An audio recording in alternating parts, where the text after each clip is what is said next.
இன்றைக்கான mini vlog பார்க்கலாமா? Biryani video பார்த்துட்டு அதிகமாக கேட்டது பாத்திரத்தை பற்றி. ஆனால் கேள்வி டிசைனாக இருந்துச்சு. எங்கே வாங்குனீங்க, எப்படி வாங்கணும், எவ்வளோ லிட்டர் கெப்பாசிட்டின்னு எனக்கு தெரிஞ்சதை நான் டீட்டெயிலாக சொல்கிறேன்.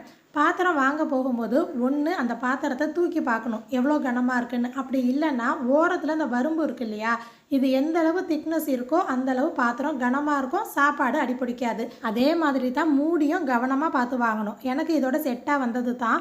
நொடிக்கக்கூடாது, கேப் இருக்கக்கூடாது, பாத்திரத்தில் இந்த மாதிரி ஃபுல்லாக உட்காந்துடணும். அப்போ தான் ஆவி வெளியே போகாது, அழகாக தம் ஆகி வரும். இப்படி இருந்துச்சுனாலே நீங்கள் நியூஸ் பேப்பரோ அலுமினியம் ஃபாயிலோ இல்லை மாவுலாம் உருட்டி ஓரத்தில் வச்சு தம் போடணும் அப்படின்னு தேவையே இல்லை. இந்த சட்டி வந்து 24 சென்டிமீட்டர் அகலம். இதில் தண்ணியோட அளவு 4 லிட்டர் ததும்ப பிடிக்கும். இப்போ நம்ம சோறாக்குறோம் அப்படின்னா 1/2 கிலோ அப்படின்னு யோசிக்கக்கூடாது. 1/2 கிலோ கறி, 1/2 கிலோ அரிசி, அந்த 1/2 கிலோ அரிசிக்குள்ள தண்ணி, அதுக்கு பாத்திரம் இடம் கொடுத்தா தான் அரிசி 2 மடங்காகி சோறாகும். சிக்கனோ மட்டனோ எதுவாக இருந்தாலும் 1/2 கிலோ கறி 1/2 கிலோ அரிசிக்கு 4 லிட்டர் கெப்பாசிட்டி தாராளமாக இருக்கும். இந்த பெரிய சட்டி 30 சென்டிமீட்டர். இதில் 8 லிட்டர் தண்ணி ஃபுல்லாக நிற்கும். நான் சொன்ன மாதிரி அரிசி கறியும் சேர்த்து 1 கிலோ வரைக்கும் தாராளமாக ஆக்கும். 2 மாடல் இருக்குது. ஒன்று இந்த மாதிரி அகலமான பாத்திரமாக இருக்கும், இன்னொன்று குறுகலாக உயரமான பாத்திரமாக இருக்கும். ஸோ அதை எப்படி சூஸ் பண்ணணும் அப்படின்னா உங்களுடைய கேஸ் ஸ்டவ்வில் பர்னரை பொறுத்து தான். சின்ன பர்னரில் போய் நம்ம பெரிய சட்டி வச்சோம் அப்படின்னா அந்த சுற்றி இருக்கிற இடம்லாம் சூடு வராமல் அரிசி அப்படியே நிற்கும், ஒழுங்காக தம்மாகி வராது. அதே மாதிரி நம்ம வதக்கும் போதும் நடுவில் மட்டும்தான் சூடு நிற்கும், சுற்றிலாம் சூடு அவ்வளோ சீக்கிரம் வராது.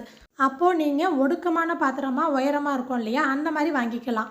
ஸோ நல்லா சுற்றி சூடு வரும், பர்னர் நல்லா வேகமாக எரியும் அப்படின்னா அகலமான பாத்திரத்துக்கு போங்க. நான் வீடியோவில் காமிச்சேன் இல்லையா, அது வந்து இந்த பாத்திரம் தான். இதால் நான் 3.5 காப்படி 1.5 கிலோ அளவுக்கு அரிசி போட்டிருந்தேன், கறியும் 1.5 கிலோ ஆக்கியிருந்தேன். எனக்கு கரெக்டாக இருந்துச்சு. Capacity 12 litre. நான் இப்போ காமிச்சதுலேயே இது கொஞ்சம் பெருசு, கெப்பாசிட்டி 16 லிட்டர். இதில் 2 கிலோ வரைக்கும் தாராளமாக பிடிக்கும். 2 நான்ஸ்டிக்கும் ப்ரெஸ்டீஜ் பிராண்டு தான். இது என்னோடது கிடையாது. என்கிட்ட 1.5 கிலோ ஆக்கிற அளவுக்கு சட்டி இல்லை, அதனால் எங்கள் மச்சிட்ட தான் வாங்கியிருந்தேன். இதுக்குமே மூடி செட்டாக வந்திருக்கு. நான் அலுமினியம் காமிச்சேன் இல்லையா, அந்த 2 சட்டி தான் என்னோடது.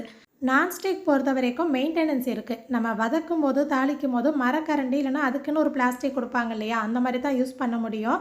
அதே மாதிரி கழுவும் போது கம்பிலாம் போடக்கூடாது, ஸ்பாஞ்ச் தான் போட்டு க்ளீன் பண்ணணும். ஆனால் இந்த 2 சட்டி நம்ம இஷ்டத்துக்கு போட்டு கிண்டலாம், தேய்ச்சி கழுவலாம், மெயின்டெனன்ஸ் கம்மி.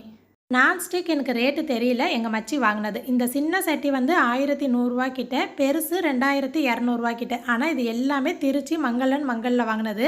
பிரியாணி சட்டிலாம் one time investment, life long அப்படியே கிடக்கும். அதுவும் நமக்கு பிடிச்ச மாதிரி பார்த்து வாங்கினா சமைக்கும் போது கூடவே சேர்ந்து பேசுகிற மாதிரி இருக்கும்.